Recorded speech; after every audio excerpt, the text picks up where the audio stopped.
and I will be the moderator here today to make sure that everything runs smoothly and we get this webinar going. So with us today, we have Daniel Nilsson, the co-founder and the CEO of MuchSkills. And today he will discuss strategic skills planning and skill gap analysis.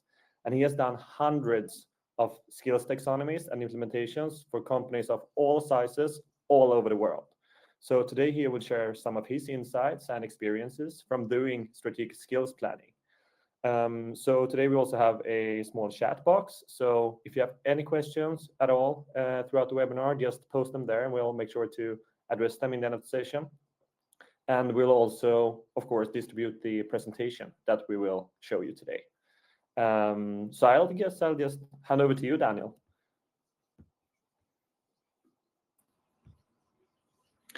Thank you so much, Simon. And yeah, let's get started. So I thought I'd start with the agenda. What we will talk about today. Do remember, when you have a question, put in the chat box and we do our best to answer. Okay, so we would like to talk a little bit first about the power of skills. Like, why are we interested in skills in general? What is skill gap analysis, and are there different types of skill gap analysis? We're going to talk about skills taxonomies and ontologies, how you can do inclusive skills mapping, smart skills level mapping, and then I'm going to show you live on like a good example of how it can look like, so you really get a good image and understanding of everything. Once again, this presentation will be shareable for you, so you could download and get all the material. So let's get started. Okay, so why do we hire people?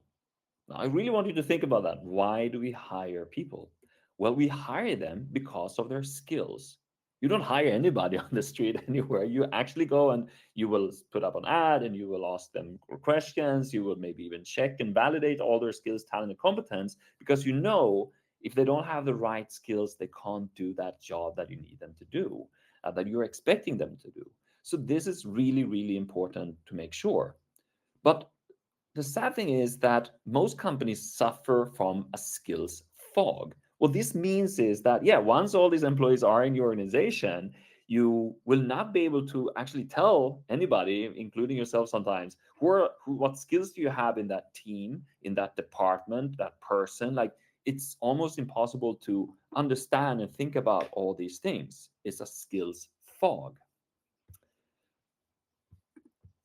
Now, this is important because a lot of things are changing in the world right now.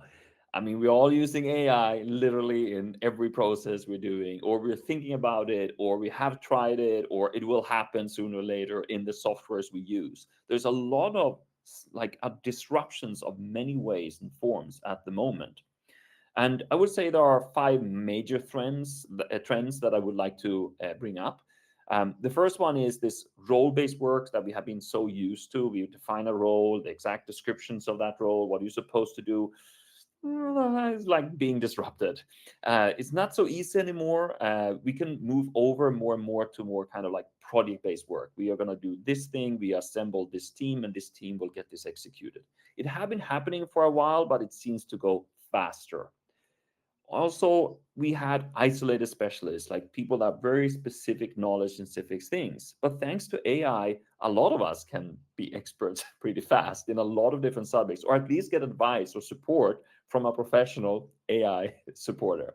So what we will probably see is that a lot of people will be either super specialists, that means that they are really knowledgeable in an area, and you have these generalists that are able to use different AI tools to get work done faster, smarter, in a good way, and with the right quality. We also see that we had before these silos, like departments, like very blocked organizations. But we are maybe now moving over to have more corporate nomads, people that can float around in the organization, and it's not so defined and so structured anymore. And earlier we had very clearly defined tasks, like you do A, B, C, D, E. But when AI is taking over these tasks, we're going to get more complex work. I have to know a lot of things, to be able to do work, because I have different assistance and support from different ways. Also, we see that the upskilling is going faster than ever before. You need to learn really fast a lot of new things. So the upskilling speed is 10x in the new world. Now, another thing I think that's very interesting is that about 2 out of 3 projects are not successful. And one of the reasons for this is because we do bad choices when we are putting the right team together for this project. We are simply not putting the right team together. And this will also be something that we need to think about. If we want to do more successful projects, save a lot of money, we need to make sure that we constantly monitor and have the right skills for the job in these projects, and extremely important. Now, okay, great annual skills and all that stuff. Is this proven? Are there data around everything you say? Yeah, there's a lot of data. I would say it's like extremely well researched. So Gallup have done a lot of research looking just on doing strengths interventions. It's a very simple process. You literally sit with an employee, ask, what are your strengths, what are your skills, what are your talent, what are your competence? And they've done this on 1.2 million people worldwide. What happened? Well, amazing numbers. You increase customer engagement 3 to 7%, employee engagement 9 to 15%, sales 10 to 19%, and profits 14 to 29%. I mean, we're not talking 1%. These are like major numbers. Strengths intervention. Just ask what skills, talent, competence, what are your strengths? That simple. Another research made by Deloitte is just asking, okay, skill-based organizations, how much better are they? And once again, the data is crazy. They are 52% more likely to innovate, 107% more likely to place talent efficiently, and 98% more likely to retain high performers, which is one of my favorites. Like you want to keep really good people in your team. So it's not 1 to 2%, it's a lot of percentages that we are getting by just being focused on skills, being focused on strengths, making sure that we understand each employee better. Now, so how can this skills data help me in general? Well, there are many nice things here. First of all, you can understand each team and each individual much better. Like if you can see all the skills and talent of your team, you will understand what's going on. And you can do your best employee conversations ever if you understand the skill and skill level of each employee and connect it to that role or that definition you have created. It's so much more valuable and interesting. And I will show you how this looks like. Also, of course, when we understand what we have, we can understand what we don't have, and we can upskill the entire team. And even better, we can solve this problem with this team setup. We can build better teams thanks of a better understanding of people's strengths and skills. Now, I usually use this formula. Look, if you want to increase productivity, if you want to increase quality of anything you do, you have to make sure that you connect right people, the right skills, and very important, skill level, and their will and energy for the job at hand. Okay? Higher productivity and quality is a formula, is the right people, skills, skill levels, and skill will for the job. Think about that when you are kind of creating your project and you're working on this. I have collected a bunch of statistics. Actually, it's me and my research team, so you have a lot of data here. If you download the presentation, you can just click on that little read more, and you automatically will come to all our research. And I will also show you later where you can find it on the website. So let's talk about skill gaps. Now, what is skill gap analysis then? Well, it is kind of a perspective where we look at what do we have, what skills, talent, competence do we have, and then what do we need to be able to do that really good job? And we will see a gap. It's not always perfect. You can do this gap analysis on multiple levels. You can do it per individual. So do this person have the right skills for the job? You can do it for a team or a project. You can do it for a department, the entire organization, or an entire industry if you want to. So there are many ways to look at this skill gap analysis, and we will of course focus on the company today. Now, when it comes to skill gap analysis, maybe somebody's asking like, oh, why should we do this? Well, if you want to build really high performing teams, you need to make sure that you do understand what skills and talent and competence you have. You need to focus on this and improving the person job fit, meaning like we have the right person for the right job. We want to make sure we create amazing learning and development strategies and programs that will lift the entire organization so we can produce better with higher quality. And of course, recruitment. Recruitment is a very important piece here because when we see the gaps, there will be gaps that we have to handle by simply recruiting people. And I will show you actually in my live information and live demo how we can do this. Okay, so you're sitting there, you want to create a create a project, you want to convert your organization to be a little bit more skill-based. Where do we start? How do we get this done? And I thought I'd share a little bit of my process. So when a client comes to me and like, yeah, we would like to become more skill-based, we have nothing. So it's just like, I'm okay, let's get started, let's do something. So what do I do first? I will first ask for, okay, please tell me a little bit about your organization. Tell me about all the roles you have in your company. Tell me about your mission, vision, where are you going, how are you developing things, like general data about the company. So why would I do that? Well, because each company is unique. I know this comes like a shock, but after doing hundreds of skills taxonomies and like understanding organizations, they're all unique. Look, there's a unique business idea with unique customers, with unique people, with unique structure, with unique job roles, unique everything. Everything is unique. So you need to kind of go there and explore a little bit and understand the organization to build this. Then what I do, I use a base skills taxonomy. This base skills taxonomy is simply a taxonomy where it contains a lot of skills that can be reused every time, like they're very similar. But then I add what is then unique with that organization. And to focus also and make sure I didn't forget anything, I create different roles. I define the skills for each and every role, and I then make sure that I have defined the skills for every role. And I will show exactly how this looks like. Or it could be departments and teams, or it could be important strategies. So let me show you quickly how this looks like. So I will just change here my screen share. And here we go. This skills taxonomy I show you right now, you can download it on MuchSkills website. If you, of some reason, don't find it or a bit unsure, on our website is always like a little chat icon. You can just contact us there and we will send it to you. So this is what is called a base skills taxonomy. We use this a lot, and some things are always the same. I know there's a lot of data here, and you're probably like, oh my God, what is all these things? But I will explain, and don't worry, it will all make sense. First of all, a skills taxonomy are all the skills that we are interested to measure.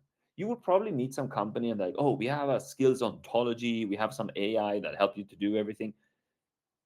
The problem with that is that AI don't focus and don't understand exactly what your organization need and what your priorities are. An ontology probably would have 70, 80, 90,000 skills, which is something much skills actually have. But we notice that to be able to create amazing value for our clients, we make sure to focus on a set of skills, about 400 or 500 skills that we specifically measure and map to understand the company and understand what is important and where the gaps are. So we simply, of all these amazing skills in the entire world, create a smaller set that we focus on. And that is your skills taxonomy. While the ontology helps you to understand bigger things, but not so focused. So this skills taxonomy, it consists of a skills like box, we could call it, or here. So it's called essential human skills. This is soft culture behavior skills that we think are important to map. We have global skills, which is just general skills all departments have. And then we don't map the skills per department. We create just specializations. We do this to make it as free and open as possible. So we could have dev and tech department, like front end, back end, full stack developers.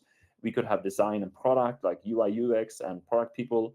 We can have cloud and infrastructure, data specialists, AI, salespeople, support people, HR people, anything you want. You can really create whatever it may be. And for each and every of these lists, we then also create details. So we will have for essential human skills, we will say, well, these are the skills.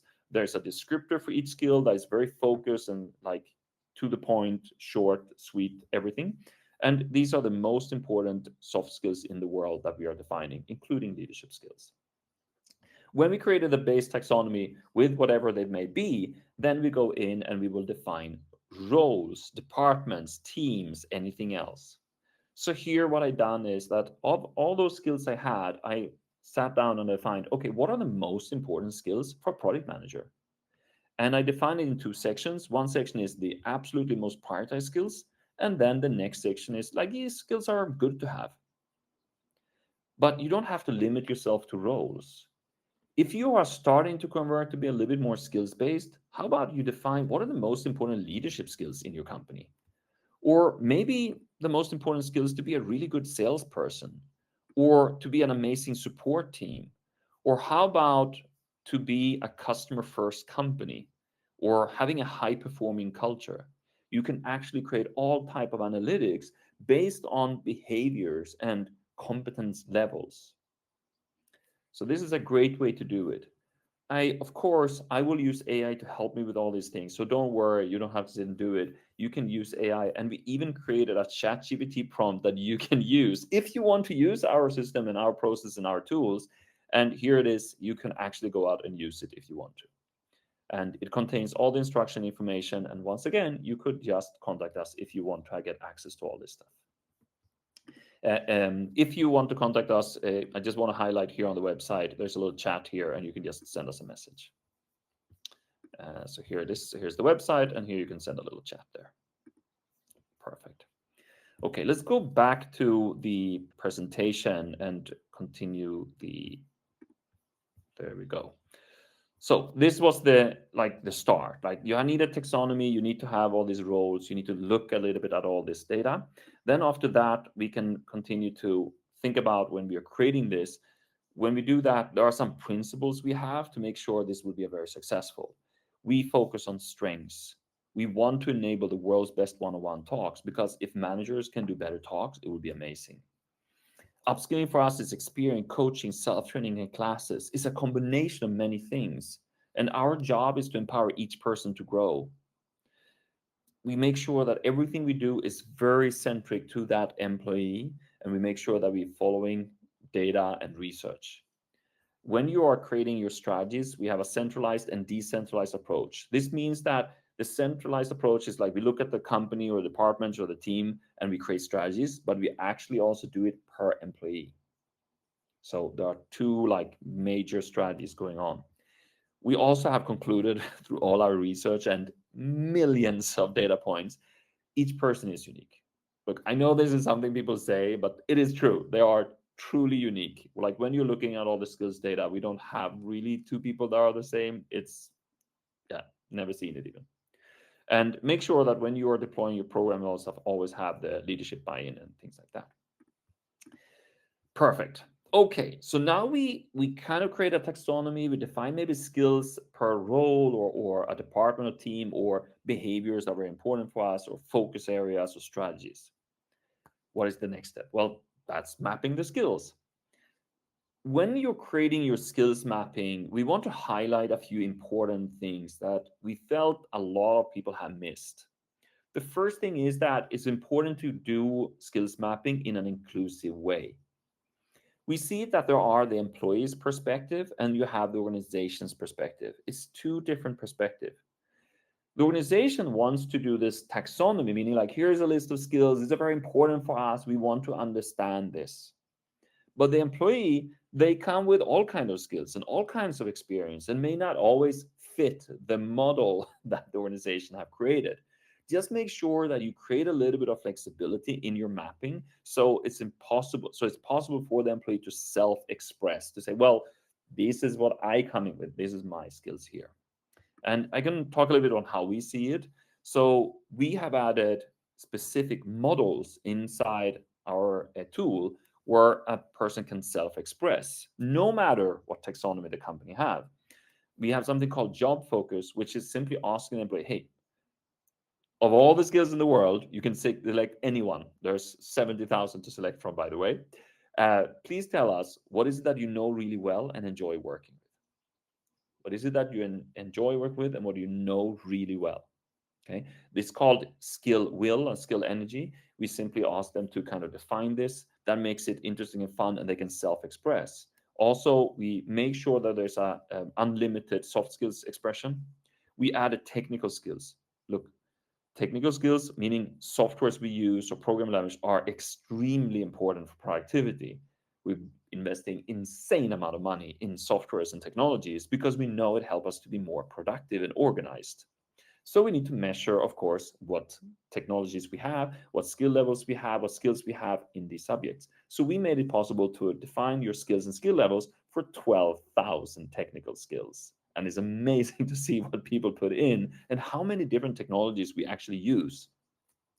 We also have certifications. So certification is a proof of knowledge, meaning that, yeah, I have done a course or a class, I have spent time here, I did a test, I've proven my knowledge and knowledge level in something. That is the employee's perspective, they can self-express. And then we have the organization's perspective where they say, well, here are skill categories, here are the skills in each category, can you please map and measure your skills level here?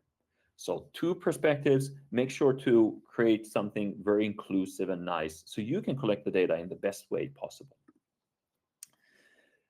Great. I mentioned a few times skill level. Okay, this is extremely important.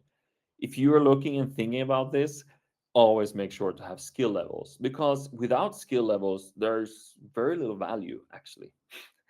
Because you could have somebody who is beginner at something, and then you have somebody who's an expert at something, and between there is probably 5 to 10 years of hard work. So we want to understand the skill level because you need it to apply to projects, apply to teams, to roles, to everywhere. We developed a model together with Accenture that is totally 9 levels, or we call it the 3 by 3. You simply say, are you a beginner, intermediate, expert? And then underneath there are 3 sub-levels. So why did we do all these things? And why does it look in this way? We solved many problems that have been a hassle for all type of skill mapping solutions. The first one is biases, meaning that women will have a tendency, unfortunately, to underestimate and men overestimate their skill levels. So we want to make sure we mitigate this as much as possible. And we have done that with our model. The next thing that is a big problem is the big data perspective, meaning like what happens when I have 1,000 employees, 2,000 employees, and all these skills and talent and competence, like how do I analyze this data? So that's why we created 9 levels, it's color coded, and it's very clear distinction between a beginner, intermediate, expert. There are also, of course, an explanation for each level, and when the employee anywhere click to add their skills, they get the explanation just so they can make sure they have added the right level. But in short, if you started at Harvard Business School and you started with the best professors, with the best people, with the best students, you did everything, you are still a beginner when you arrive at a company. Okay, you're still a beginner because this model care about your experience, your ability to use a skill. So you become intermediate as you're getting a deeper understanding of the skill, you're using it, you're actively working with it. You're higher intermediate, so really high requirement. You get a high intermediate when you apply these skills in multiple contexts and you're even able to transfer knowledge to others. So multiple contexts, and you can transfer knowledge to others. Expert is something when you can lead others. So the beginner expert here, or like the start here, then you can not only lead teams, but you can actively run prayers with stakeholders and you can transfer knowledge to others in a way, and you can lead them on how to use this skill in a very good, complex way. And of course, if you're the absolutely highest, you're a master, then you can conduct keynotes, workshops, you can innovate around this subject.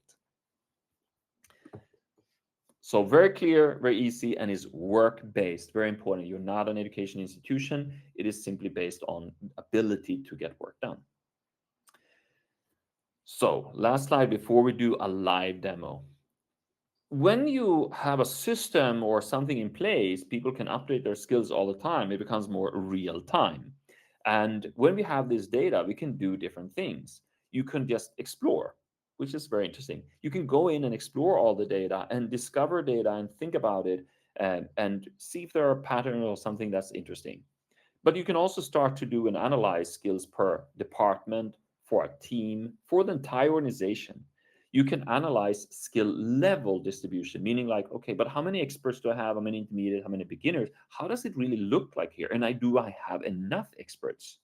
Because experts are extremely important. They transfer knowledge, quality, and everything else to everybody else that are not experts. So really important to have.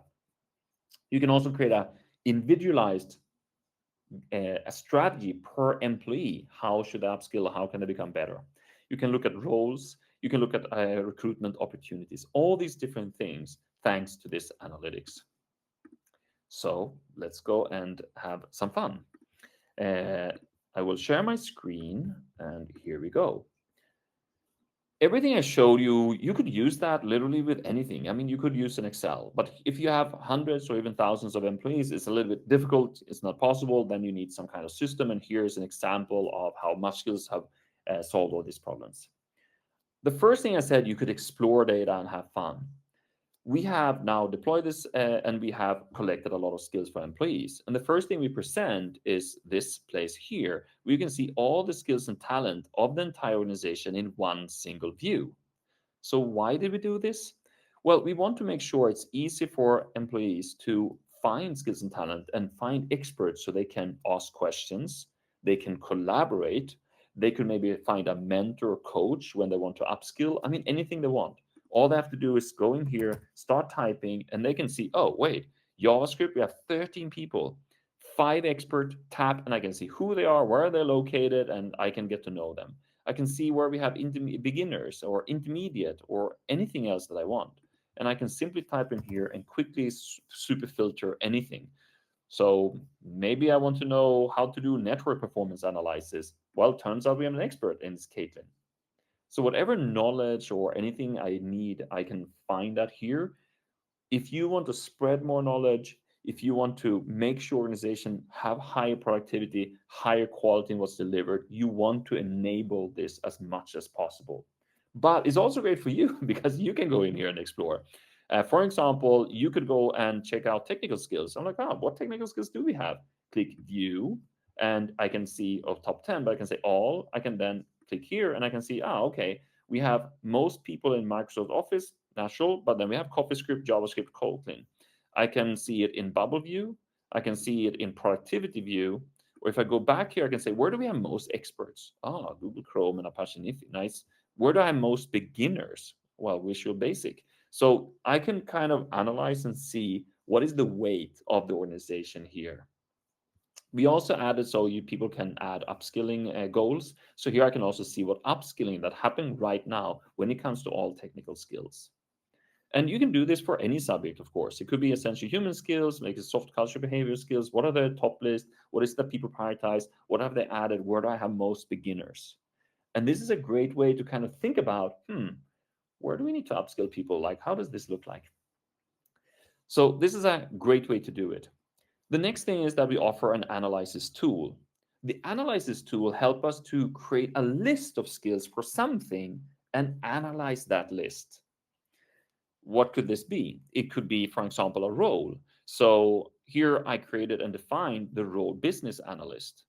And I know it's a lot of data, but hold on here. So how it works is that I said, well, if you want to be an amazing business analyst, we can have accountability and ownership, risk management, teamwork, change management. And when I done this, it automatically creates a report showing me, oh, these are the people I have, this is the distribution, this is how many experts I have. I can see the change over time. So this little +1 indicates that, oh, during the last month, we actually added these skills. We have increased the skills in this when it comes to here. And you can see I also defined not only just soft culture behavior skills, here's like data analysis, the software called Confluence, Microsoft Office Excel, and so on. And I can see here easily all the information. I can also see that we're missing this certification that is required for this role. So great analytics. And of course, I can start to manipulate this. I can use filters to kind of say, I only want to focus on engineers. I only want to focus on a specific role. I only want to focus on whatever it may be. And I can filter and change everything. I can remove beginners to kind of analyze how many productive people I have in each skill. And I can also remove intermediates to analyze, okay, do I have enough experts on each and every skill, making sure that we have what is required. And there's a bunch of skills here that we don't have any experts or any skills at all. So great way to go in here and analyze and look deeper into, for example, a role. We can also look at behaviors. Here we have customer first. So we then defined, okay, these skills are extremely important. If they're higher valued in the organization, it means that we would be more customer first. So here we can see different skills that are very important, and I can once again analyze and I can look at it and see like how does it look like in our organization. Now, I want to highlight this is demo data. No organization look this beautiful. It usually is like big gaps, big brackets. It doesn't look that nice, but here you can see at least some things. Um, Another way to look at like HR and people teams. So I showed a role, I showed like more like a competence area. This is, for example, a team. So usually HR and people team, we are like not that many. It's maybe, if you're lucky, 3, 4 people, 5 maybe. And we do things together. So it's much more interesting to analyze the entire team. And I can go in here and I can, for example, just analyze the HR team. So we have 3 people and I can see, okay, what are our strengths in our team? What are we not so good at? Are we lacking some skills here? Workplace diversity inclusion, we are only beginners. Like all these different things becomes very, very clear on what we can upskill and what we need to work on. So it's a great way to quickly analyze and understand the situation in our HR team. One report I love is programming languages. So this is another great way to analyze, for example, like, okay, I added all the different languages we should know. This little blue indicator indicates if something is extra important. So I can now remove the beginners. I have this here and I can start to look and I can see, oh, wait, Scala and Clojure, that's very important for us. We don't have any experts. So we have a skill gap when it comes to expertise for these programming languages. I can tap, of course, to see exactly who it is, what levels we have. We do have Mustafa that's, higher intermediate, but we need to discuss with the CTO if is this good enough? Is this like what we can do? Same thing with Clojure. We can see here and have a look, and we can see that Catherine is the higher intermediate, and we can then think about this as it is. So very important to do this type of analytics. All these reports you can do it for all these different areas, but you can also do it individualized. So I want to show you that. It's one of my favorite reports, actually. It's called an individualized gap analysis. So how can we help each employee and each manager to better understand what skills they have in connection to every role in the company? Well, this is the report. The employee add their skills, and automatically we create this report so they can see what skills is fitting what roles in the company. And this is my personal skill gap analysis, so you can see how it looks like. So I could be actually a product manager, which I kind of am in many projects, but I could be a good product manager. And what's so clear here now, you can see prioritize, meaning these are the most important skills. These are the skills I need to do this job well. There are remaining skills which are like, these additional skills. Now, you can then, together with my manager, I can sit down and we can talk and like, okay, Daniel, what do you feel you could develop? What are your gaps? What do you feel like we could work on to become even better? And it's so clear here. Like, I could be better at negotiation, for example, or they are missing these little things here. So if it's red, it means I don't have these skills or badges or certifications, and we can discuss it. But I can also scroll down and see my fit to be a leader inside the company, or my behaviors when it comes to high performing culture. I could potentially be a service designer. We can also look for a role I want to have. Maybe I dream of being a front end developer. So let's do that. Here's a front end engineer. And in red, you can see I'm missing a lot of skills. So maybe not the best role for me. It would probably take years before I could acquire this role. But it's so clear. I have, as an employee, the access to understand every role in seconds. I don't have to sit and read the job description. You don't need job description. You actually have it defined and it's automatic. So this is a beautiful way for me to find out and discover my personal skill gap. My manager can see it and we can discuss and we can collaborate and we can do that amazing one-on-one. But not only that, I want to highlight something here.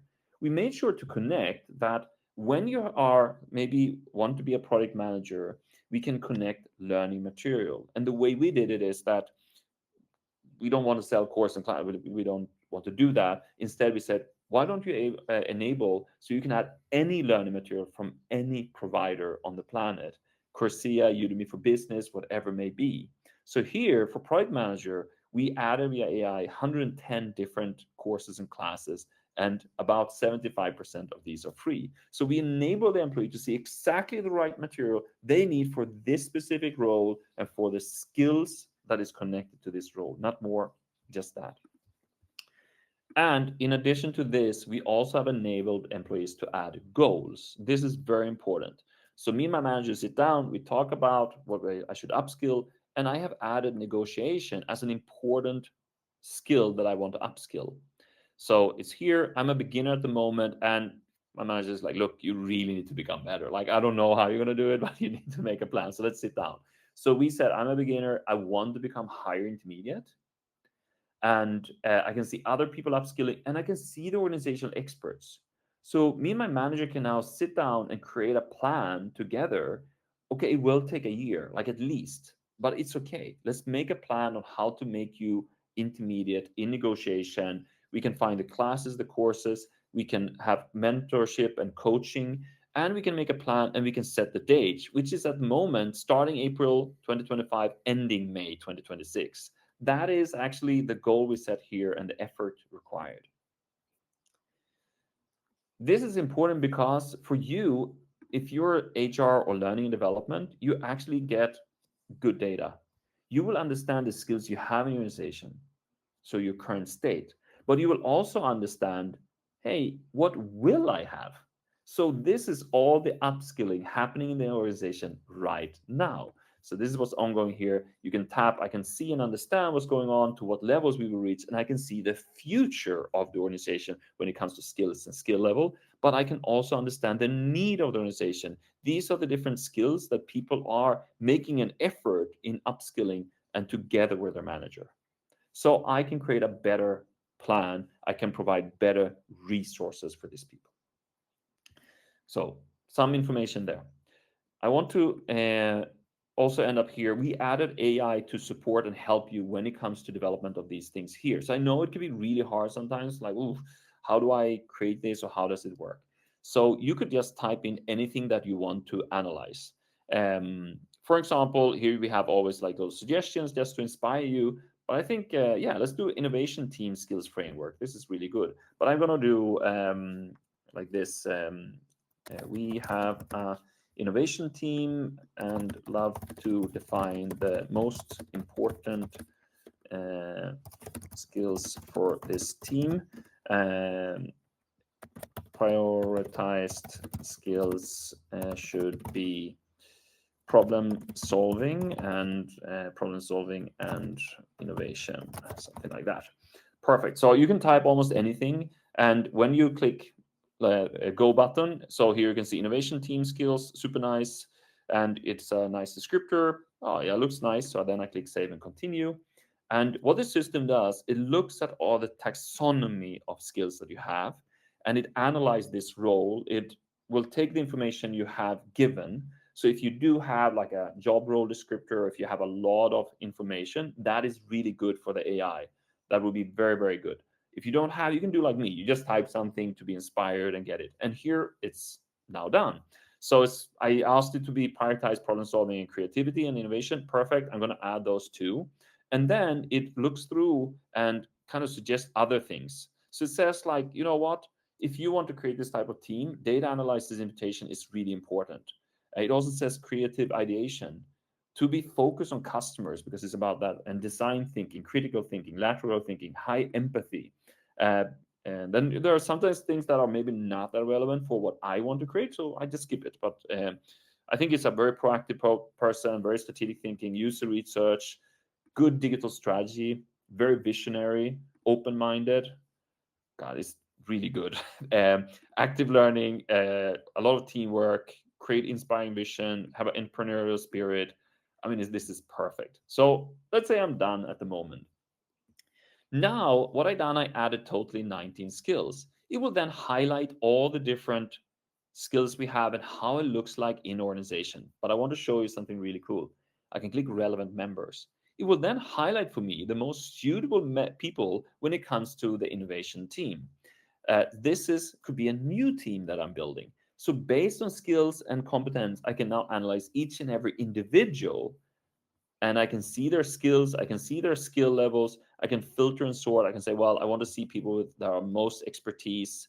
I want to see people that are most beginners or have most priority skills or whatever you want. So within seconds, I could actually look through the entire organization, no matter how many thousands of people it is, and identify individuals that could be a good fit for my new innovation team. So really interesting. It also indicates for me different type of skill gaps and all these other things as well. And I can see the connected learning material that is a good fit for my new innovation team, and it's all like automatic. You saw I created it in seconds, which is really, really cool to see. So all this is fully automated. And it's so easy to create new roles, anything, and to do this deeper analytics of whatever it may be.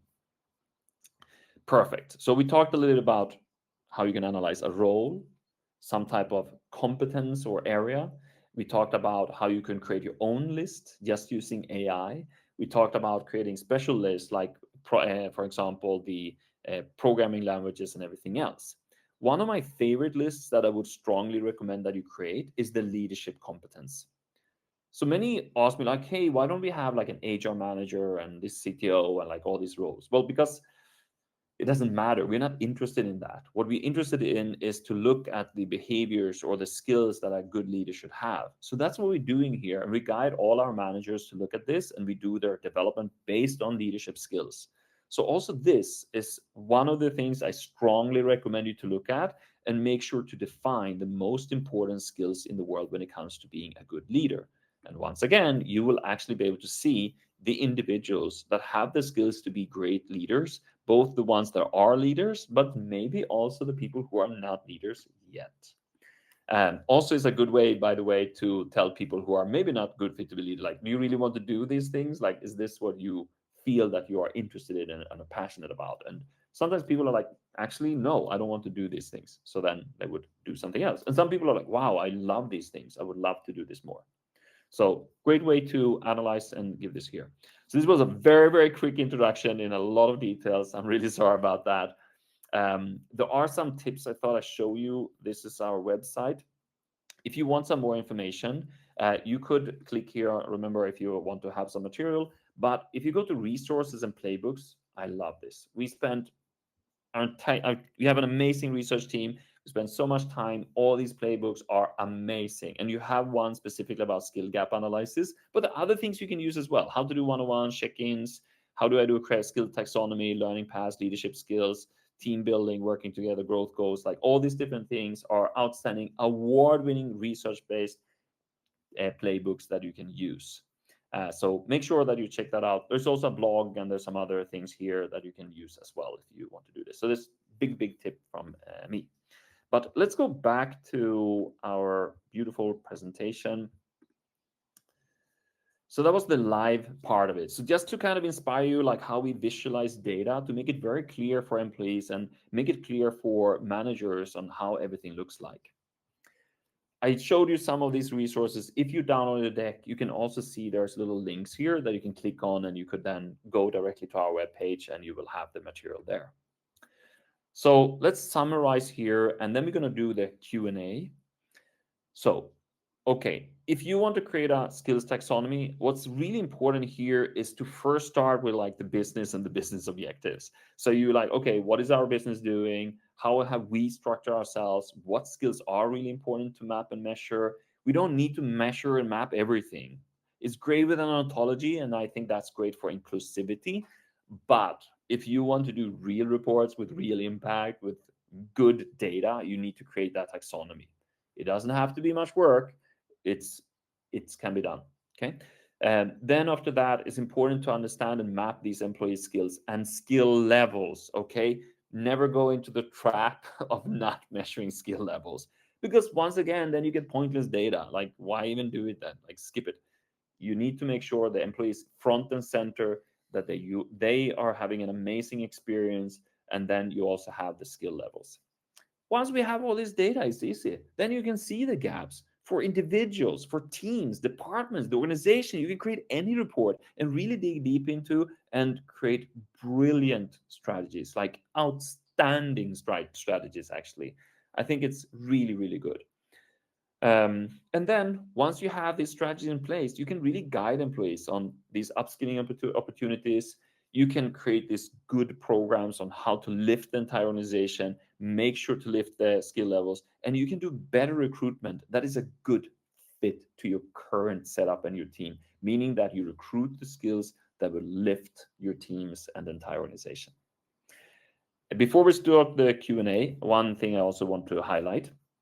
If you want to get in contact with us or book a meeting or like hang out a little bit, you can do that at any time. You can just go to Musk's website. Everywhere on the site it says book a meeting.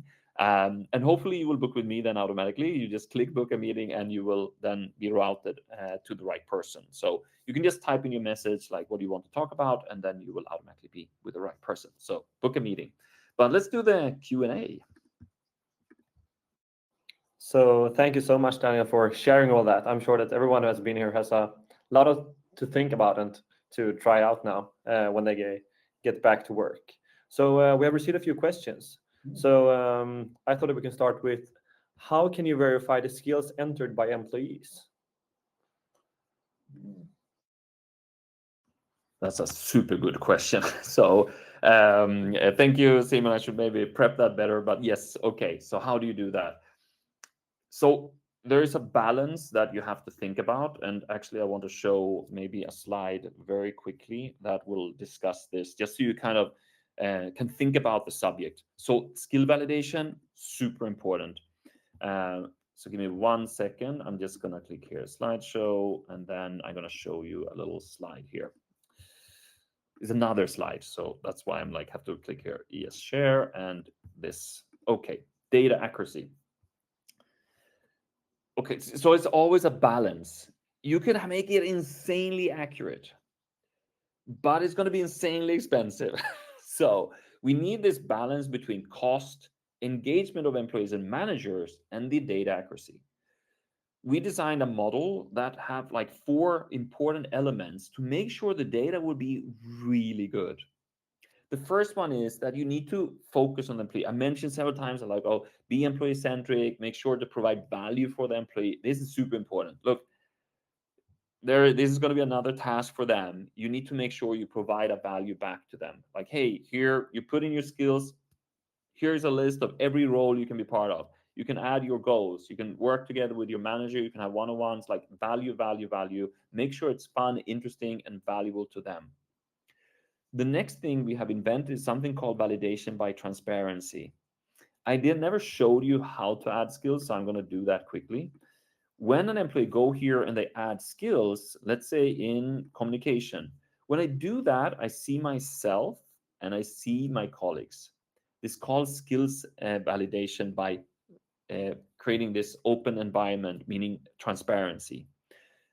The problem in our research together with Accenture show that the reason why people put in the wrong skill level is not because they're trying to do it wrong. It's just that they misunderstand things. So we do show, of course, the scale. They understand the scale. They get help on the scale, all this stuff. But when they see their colleagues, they kind of put things together and they add themselves in the right level. It's outstanding. It literally makes the data 9% correct. But then after that, we strongly recommend that you do the one-on-one so a manager can give feedback. And then in addition to that, there's an entire skills and competence validation tool. So there's an entire tool to use this. Then you may be asked like, okay, but how many people are using this tool of your customers? I would say around, I mean, it's not that I checked every customer, but around 10% of our customer base use this tool. And how it works is that I can go to an individual like Ansgar here. I can do a skill validation. This means that I can give badges to this employee. I could give a special awards, or I can validate a skill or a competence. And how that works is that when I click to validate JavaScript, I can see this person, I can see the skill levels, I can see the skill level this employee have added, and I can add my judgment, which could be above this person, meaning we don't agree because I think Ansgar is better. It could be the same as Ansgar have done, or it could be lower and it would be different. So you can do all kind of things. This is a great way to validate the skills. Sorry, long answer. Sorry for that. Thank you. I think it was exactly what we were looking for here. So I think we have briefly touched upon it, but I guess we can, doesn't hurt to bring it up again if it's a specific question. So we use a 1 to 5 scale when we ask employees to rate their skill level. I saw that you had 9 steps. How come you choose 9 and not 5?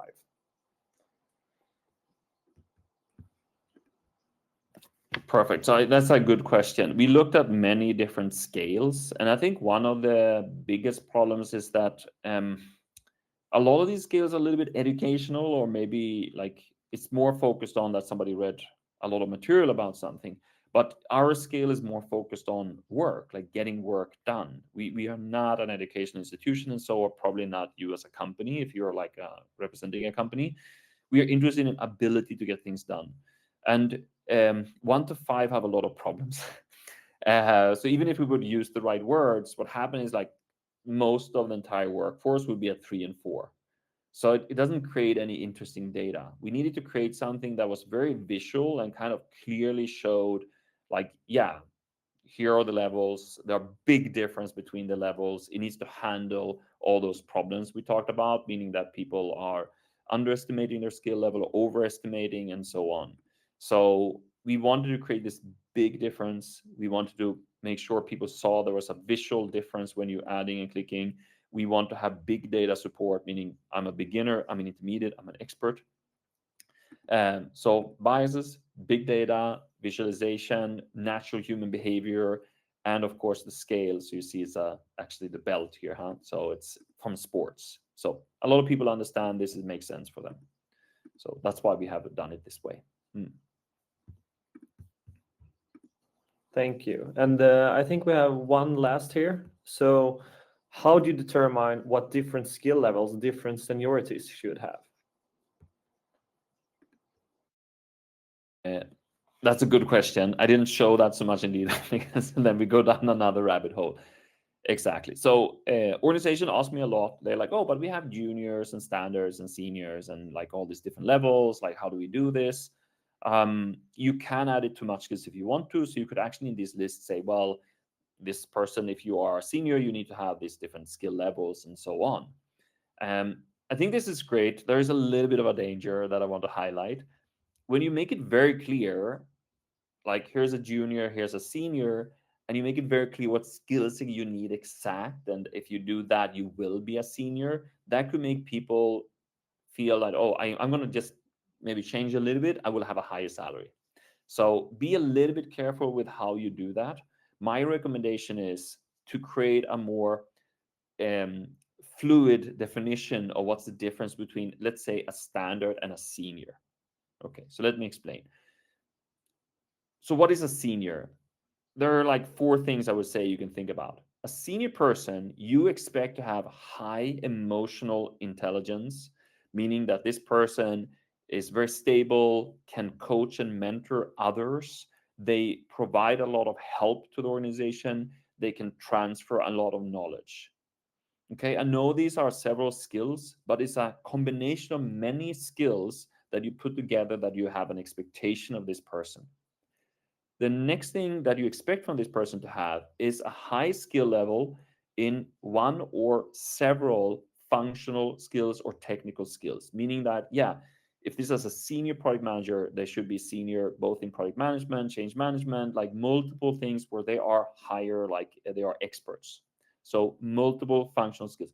But I usually don't want to define exactly what skills it is, because what you will discover when you do this, people are unique. Okay, I did point that out in the beginning. You're gonna notice they're all type of people. You will have product managers that are amazing at being very detail oriented and very structured, and you have product managers that are more like people. They would be really good at getting people going and running and doing things and handling all this stuff. Will they have structure in the project? Maybe not. So 2 different things, but they are probably both are amazing product managers in the right situation. The next thing you can do also is that you add as a senior requirement that the person had done multiple successful projects. So you say, well, you can only be senior when you worked here and you've done many successful projects. You have proven yourself. So that's actually really, really nice from that perspective. And the 4th and final one would then be that, you have like show that you're constantly learning, you're developing, you're growing, you are working really hard to become like a better person. So these 4 things, high emotional intelligence, that they are expert in multiple functional technical skills, that the person have proven themselves, like proven their ability to close projects or get things done really well. And then the final one was that they are constantly evolving and developing and growing. Thank you. So I think that we are start to run out of time here, and I can't see any more questions currently. So I think that we'll wrap it up. So thank you so much, Daniel, for sharing all these insights and knowledge from doing all these implementations and skill taxonomies and skill gap analysis for all these firms. I think it's very valuable for companies out there to take part of this. So we'll wrap up this, but we'll stay with you in the chat for another 5 minutes if you have any concluding thoughts or questions that you want to address. And as Daniel pointed out, you can always book a meeting on the website or just use the chat box if you have any questions or thoughts of what we have discussed here today. Thank you so much. Thank you. Bye.